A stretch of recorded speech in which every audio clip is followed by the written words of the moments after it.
विश्व प्रसिद्ध तिरुपति के लड्डुओं में जानवरों की चर्बी इस्तेमाल किए जाने को लेकर विरोध और नाराजगी बढ़ती जा रही है। प्रसादम विवाद पर आंध्र प्रदेश के मुख्यमंत्री पवन कल्याण ने कहा है कि प्रसाद तैयार करने में जानवरों की चर्बी इस्तेमाल किए जाने के मामले में हमारी सरकार हर संभव सख्त कार्रवाई करने के लिए प्रतिबद्ध है। वहीं केंद्रीय खाद्य मंत्री प्रहलाद जोशी ने तिरुपति के लड्डुओं में जानवरों की चर्बी होने के आरोपों की विस्तृत जांच की मांग की है। हालांकि YSRCP ने इस तरह के आरोपों से इनकार किया है और जांच की मांग करते हुए कोर्ट का रुख किया है।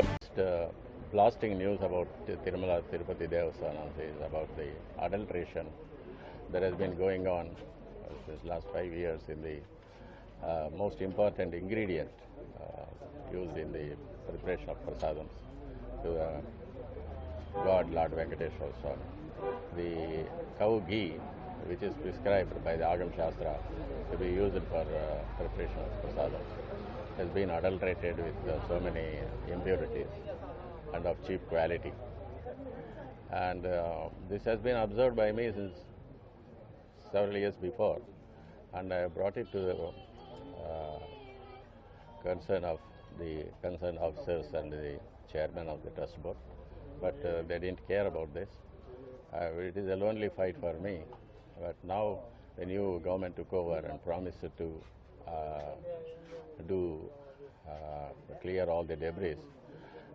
So now they have already purchased pure cow ghee from government dairies, and they are preparing food material to the god with the pure ghee now. So the only thing is, care should be taken that such great sins will not be repeated in the temple, in the sacred temple, on which crores of devotees have a lot of faith and respect. Om Shri Venkateswara. Present Andhra Pradesh के माननीय मुख्यमंत्री जी ने जो बोला है, ये बहुत ही गंभीर मामला है, तो इसीलिए इसका पूरा डिटेल्ड इंक्वायरी होना चाहिए।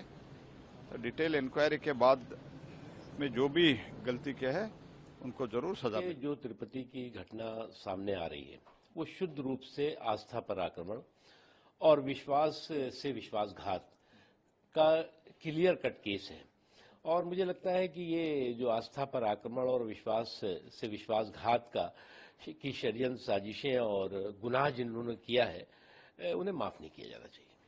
सर, वहाँ पे जो एक्स-सीएम है जगनमोहन रेड्डी, उनके खिलाफ भी कई सारे मैंने तो रिपोर्ट पढ़ी नहीं अभी तक, तो यहाँ तक तो मुझे कहना पड़ता है, मगर मैं बता दूं, अगर इसमें 0.1% भी सच है तो ऑफ कोर्स सीरियस जांच लेना चाहिए और सीरियस कदम उठाना चाहिए कि जो ये काम किए हैं कि उनको क्या जानकारी नहीं है कि लाखों भक्त बालाजी के, चाहे भारत देश में कोने कोने से, नॉर्थ ईस्ट से भी आते हैं, भक्त आते हैं वहाँ, देश विदेश से लोग आते हैं, सैकड़ों लोग आके वहाँ माथा टेक के ये लड्डू को बहुत पुण्य का चीज मान के लेते हैं, स्वीकार करते हैं, और हम इसको विलायत भी बेचते हैं। तो एक बहुत बड़ी सेंटिमेंट इस मुद्दे से जुड़ी हुई है।